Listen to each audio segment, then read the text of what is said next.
자, 오늘이 제헌절이죠. 자, 이재명 대통령이 제헌절 메시지를 냈어요. 그 메시지에 우리 헌법도 달라진 현실에 맞게 새로 정비하고 다듬어야 할 때다. 개헌 논의 과정에 국민의 뜻 충실히 반영하겠다. 우리가 이제 뭐 개헌 이야기 있고 그렇지 않습니까? 근데 사실 이제 제헌절이 중요해진 게 윤석열의 내란 때문에 엄청 중요해진 거잖아요. 헌법은 모든 법 위에 있고 그래서 이게 굉장히 의미가 있는데 오늘 저 수보 회의에서 이재명 대통령이 이런 이야기를 했죠. 7월 17일 제헌절 공휴일 지정 네. 검토해야 된다. 근데 저게 역사가 있습니다. 제헌절은 몇 년도에 만들어졌게요? 질문하는 내가 좀 태어나기 전이라서. 1948년. 아, 그렇구나. 그러니까 우리 정부가 수립됐을 때 48년인데 우리나라 헌법이 만들어진 날이에요. 제헌. 헌법을 만들었다가 제헌이란 말이에요. 그런데 이게 법 공유 국가에 굉장히 중요한 날이긴 한데 지금 공휴일이 아니죠. 공휴일이 아닌 이유가 있어요. 이유가 아니라 역사가 있다고. 노무현 대통령 때 주 5일제를 시행을 해요. 그러니까 이제 그 기업들이 난리를 칠 거 아니야. 노동력. 그런데 그러면 공휴일이 너무 많다 해가지고 7월 17일을 공휴일에서 제외를 해요. 거기 빠진 이후에 지금 내란이 일어났고 이재명 대통령이 들어섰잖아요. 그러면 제헌절이라고 하는 게 갖는 역사적 의미가 있기 때문에 다시 공휴일 지정 검토해야 된다. 이렇게 메시지가 나오는 거고 요건 제가 봤을 때 주 4.5일제랑 또 연관이 있어요. 그냥 굉장히 복합적으로 던진 거지. 그렇습니다. 근데 이제 어. 뭐 제가 중고등학교 때는 제헌절이 분명히 쉬는 날이었는데 아, 그래요? 어느 순간 이게 공휴일이 아니어서 저도 오늘 출근하면서 좀 생경했습니다. 공휴일이 너무 많다고 좀 공휴일을 줄이는 과정에서 제헌절을 공휴일에서 빠졌는데 좀 제헌절 의미를 생각하면 좀 제헌절을 제외한 게 좀 그렇죠. 아쉬운네 그런 굉장히 큰 건데 네네네. 그게 이제 윤석열 내란을 통해서 더 크게 그렇습니다. 부각됐다 이런 말씀 드리고요. 우리가 사실 법이 있어서 이번에 내란을 조기에 막은 거 아니겠습니까? 그런 의미에서 제헌절 공휴일 의미 좀 있다고 생각합니다. 그 제헌절은 그 주관이 국회잖아요. 헌법을 만드는 기관인데. 근데 오늘 국민의힘이 제헌절 경축식에서 이물리한 행진곡을 빼라고 요구했다는 보도가 있었어요. 그럼 더 해야겠네요. 근데 실제로 저 그 뭐 영상이나 이렇게 트는 과정에 이물리한 행진곡 그리고 다시 만난 세계. 네. 아, 그게 이제 우리가 헌법을 지키는 수호하는 과정이었잖아요. 네. 이 두 곡을 빼라. 네. 국민의힘이 요구를 해서 사실 빠지긴 했다는 거예요. 아, 뺐대요? 아. 아, 야, 이제 국민의힘이 소녀시대 노래까지 소녀되는 탄압을 하네. 그런 국면이군요. 야, 대단한데요? 그러니까 논란이 되니까 네. 뺄 수밖에 없었다 이런 건데 옛날에 저 이명박 때가 박근혜 때 방아타령 기억하십니까? 쌍놈 새끼들. 얘들 무식한 게 진짜 프랑스 국가 있잖아요. 네. 피가 등장하고 피가 맞아요. 흥건해. 네. 근데 그런 것도 이제 역사이기 때문에 민주주의 역사이기 때문에 집어넣지 않습니까? 그렇죠. 아니 뭐 다만세나 이물리한 행진곡 같은 경우에는 제헌절 말고 또 다른 기정식에 그렇죠. 다 네. 부르면 되니까 계속 이런 식으로 할 건지 궁금합니다. 네, 이럴수록 더 이슈가 돼서 사람들이 그 노래가 뭔지 다시 네. 찾아보고 할 거예요. 12.3 당시 국회 그 영상도 빼라고 요구하고 그랬다고 그럼 맞아요. 하더라고요. 네네. 아주 그냥 청산, 해산 이런 게 되고 싶어서 용을 쓰는 것 같아요. 용을. 그냥 받아들이고 인정하면 되는데 그냥 자백하는 거예요. 우린 내란당이에요. 헌법 안 지키고 싶어요. 이런 거지. 단순하게 소위 대중가요라서 트는 게 아니잖아요. 네. 상징적인 곡이기 때문에.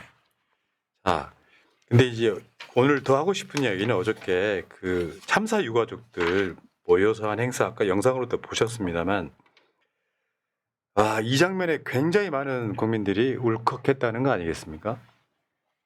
정부를 네. 대표해서 이재명 대통령이 사과드린다고 참사 유족들한테 사과하는 장면 있잖아요.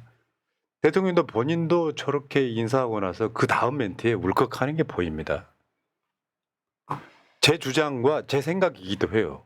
국가가 존재해야 되는 첫 번째 이유는 국민의 생명을 지키는 거예요. 생명 안 지켜놓고 뭐 나라 지키다 죽었냐. 이 무식한 놈들이 그런 거예요. 네, 저는 저 장면을 진짜 한 10번 정도 돌려보면서 대통령의 사과와 그때 그 찰나에 유가족들의 울음이 터져 나오는 소리가 들리잖아요. 정말 눈물이 나고 내가 이러려고 이재명 지지했었지 이 소리가 절로 터져 나오더라고요. 지금까지 그 사실 유가족들의 고통을 보면서 같이 공감하셨던 분들한테 정말 큰 울림이 됐었다라고 생각됩니다.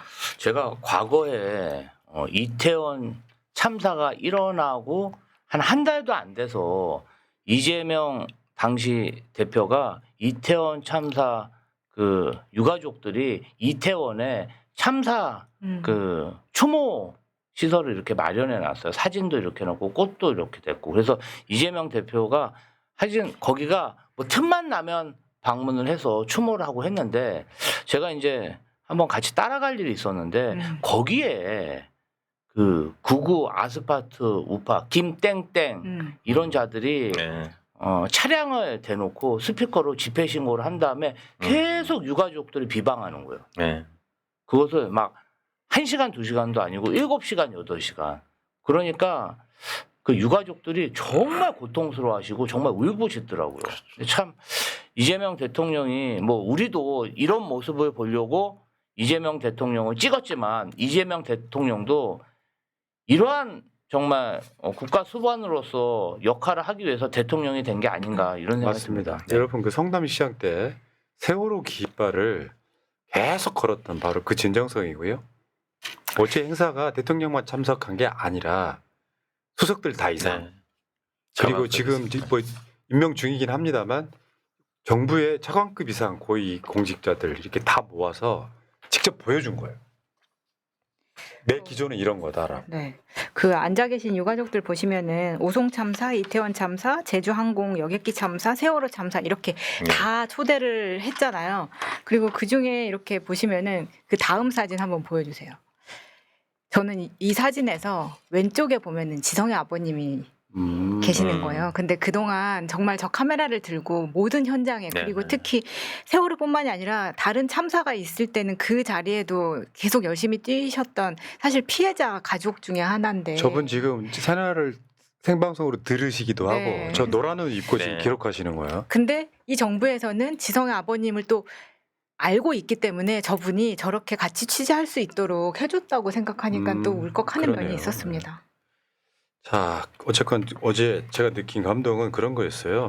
실제로 말만 하신 게 아니고 어제와 오늘 각종 지시를 통해서 현실로 지금 이루어진 거고 어저께 당장 이 대통령이 국무총리 산하에 이태원 참사 감사기구 만들겠다. 이게 지금 특조위가 법은 통과됐는데 시작도 못하고 있기도 한 측면이 있어가지고 아까 오늘 또 이 강유정 대변인 이야기를 했었지만 특조위는 특조위대로 가되 경찰 등 해가지고 수사까지 같이 가는 그거 하겠다라고 말을 했고요.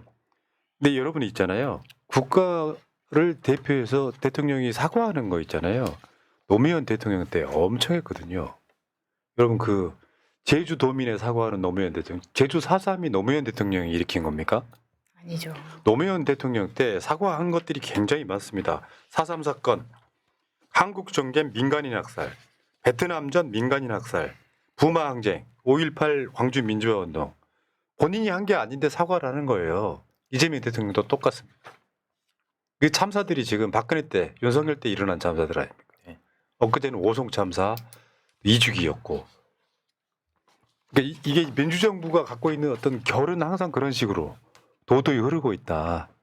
내 재임 기간에 일어난 일은 아니지만 국가를 대표해서 정부를 대표해서 사과하겠다. 이제 이렇게 생각하시는 분도 있더라고요. 이재명이 잘못한 게 아닌데 왜 이재명이 사과를 하냐. 그렇지만 그게 대통령의 자리이기 때문에 그리고 그런 역할을 해달라고 우리가 이재명 대통령을 뽑은 거잖아요. 사실은 그 앞에 대통령들이 그 역할을 하지 못하고 오히려 가해를 했었기 때문에. 근데 어제 그 자리에서도 그 김지호 대변인이 이야기한 것처럼 그 2차 가해에 대해서 본인이 느끼고 본 바가 있기 때문에 바로 2차 가해에 대해서도 철저하게 단속하겠다라는 거를 약속하셨다고 하더라고요. 그리고 저는 아주 주의 깊게 본 게 있는데 오송 지하차도 관련 희생자분들 관련해서는 주무 부처가 그동안 없었던 거예요. 그래서 행안부로 지정해서 행안부에서 책임지고 이 오송 지하차도 관련된 그런 유족들의 이야기를 경청하고 지원해라 이렇게 지정도 해줬고 저는 이재명 대통령이 그런 게 있어요. 그 성남시장 시절에도 환풍구 사고로 그때 그랬죠. 네, 많은 분들이 부상을 네, 입고 네. 다치고 돌아가신 분이 계신데 그때도 공무원들을 다 전담해서 그 유족마다 1대1로 공무원들을 배정해서 그분들이 항시 자기가 필요한 게 있으면 전달되게 그리고 이제 그래서 소통이 잘 되다 보니까 그 환풍구 사고 관련해서 유족들이 뭐 아파한다든지 아직도 하늘로 삼는 그런 게 없잖아요. 조기에 그 맞아요. 지원을 그렇죠. 잘해줘. 그러니까 네. 유족들도 막 조기에 너무 조롱을 받고 공격을 받으니까 한이 서려서 활동하시는 분도 계시거든요. 맞아요. 그래서 이분들에게 실제적이고 실용적인 지원책을 주고 모든 내각에 있는 당사자들이 참석하게 함으로 인해서 이게 그냥 일회성 행사가 아니라 실제적 도움을 주라는 메시지를 내각에 확실히 보내셨다. 저는 그렇게 생각합니다. 맞죠. 그러니까 배석도 굉장히 고위급들을 네. 배석시켜가지고 이런 기조로 갈 거니까 명심해 이런 느낌이 좀 들고요. 아, 저는 그 이재명 대통령이 갖고 있는 생각, 난 그 다른 것보다도 제가 계속 강조했던 것 중에 하나인데 가난한 집안 출신의 마지막 대통령일 거다. 그 가난이라는 게 단순하게 경제적 가난의 문제가 아니라 사회적 비주류가 대통령이 돼서 갖고 있는 그 시선은 내가 나온 뿌리를 생각할 수밖에 없어요. 가난한 사람. 어머니가 시장에서 뭐 화장실 입구에서 돈을 받던 가난함. 초등학교를 졸업하자마자 공장에 갔던 가난함. 그 모든 것들이 사실은 어떻게 보면 가난도 재난이거든요. 근데 그 시선이 가 있을 수밖에 없어서 본인이 초심을 잃지 않으려고 노력하는 게 보입니다. 자, 어쨌건 지금 참사 유가족 여러분들이 사실 아까도 그 다 비슷한 이야기들 하셨는데 국가가 그걸 알아주면요. 어느 정도 한이 풀려요. 그러니까. 네. 윤석열이가 있잖아요. 이태원 참사 나고 나서 공식적으로 유가족 한 번도 안 만났고요. 공식적 자리에서 사과 한 번 한 적도 없습니다. 딱 한 번 기억이 나는데 종교인들 모임에 가서 국가가 좀 잘못했다 느낌을 이야기한 적은 있는데 보통 그런 상황 되면 나라도 유가족들 불러서 위로할 것 같거든요. 왜 안 될까요? 걔네들 마인드가 그런 거예요. 뭐 죽어도 돼지가 첫 번째일 거고 두 번째는 잘못을 인정해 버리면 그게 마치 그 수사할 때 혐의가 되는 것처럼 그런 멘탈이 절대 사과하지 않는다. 사과한다는 거 생각보다 그렇게 어려운 일이 아니거든요. 네. 대통령이 사과를 하면 극우 아스팔트 유튜버가 조롱한 일도 없었을 거란 말이에요. 아이고, 알겠습니다. 자, 다른 이야기로 한번 가볼게요. 지금 청문회 전국이 진행되고 있는데 지금 유일하게 백영훈 과기부 장관이 임명됐습니다. 왜냐하면 지금 청문 보고서가 채택이 됐거든요. 예를 들어 웃긴 게 최민희 위원장 독재한다고 방송 3법 통과시켰다고 그렇게 해도 백영훈은 흠잡을 데가 없었던 것 같아요. 국민의힘이 저거를 합의를 해줬어. 근데 지금 들리는 이야기에 하면 백영훈 제외하고는 다 청문 보고서 안 내겠다 지금 버티고 있는 거 아니야. 근데 또 백영훈 저 청문회 할 때 그 파행 한 번 있었잖아요. 네. 오전 중에. 그래서 반말 오히려 때문에. 시간도 더 짧아지고 더 괜찮지 않았나라는 맞아요. 생각이 듭니다. 네. 정회하니까 다들 황당해하는 겁니다. 그러니까요. 그 76년생 과기부 장관이라는 게 굉장히 새롭고 또 젊은 사람이 되다 보니까 더 지금 최신 기술에 발맞춰서 가지 않겠나 이런 저도 기대를. 76년생입니다. 아 그래요? 좀 밀어주십시오 세나에서. 밀고 있습니다. 네. 좀 밀어주세요. 팍팍. 백영훈 장관은 LG AI 연구원 원장이다가 지금 현재 대한민국이 뭘 해야 되는지 뭐 과기부에 AI만 필요하겠습니까만 가장 중요한 게 뭔지 지금 AI 시대다 이런 네. 의미에서 지금 임명이 된 거고요. 자, 이거 말고 김민석 총리가 경주를 2번 갔어요. 하나는 그 에이펙 때문에 갔고 네. 그다음에 저 대한상의 학예 포럼을 갔는데 김민석 총리가 저기서 한 말이 있어요. 미국은 한국의 14번째 자치단체다. 공격적 관점의 변화가 필요하다. 그게 무슨 말이냐면은 우리나라는 제국주의를 해본 적이 없다. 그러니까 옛날에 제국주의 했던 나라들 있잖아요. 지금도 미국은 제국주의자이잖아요. 그 상황에서 보통 우리들 사고가 대한민국이 미국의 시원 한 번째 주라고 하는 비판이 아니라 우리를 미국을 한국의 14번째 자치단체라고 보는 공격적인 관점을 가질 때가 됐다. 저 이 시각이 너무 아, 좋더라고요. 네. 자부심 가져라. 네. 그러니까 지금 극우 애들이 그런 거 아니에요. 음. 이상한 애 하나 오면은 미국이 윤석열 구하러 온다고 생각하는 사대주의.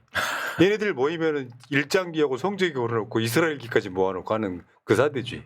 이거 버려라. 한국말 잘하면서 한국말 못하는 척 통역 대동하고 다니면서 하는 짓거리들. 왜 이런 것들 하지 말고 미국의 51번째 주가 아니라 미국이 영어 편지도 썼더라고. 네 14번째 이거 굉장히 좋았습니다. 네. 네. 강대국이라는 게 어떤 나라에 종속해서 따라가는 게 아니라 나를 중심으로 외교 관계를 관리하는 거거든요.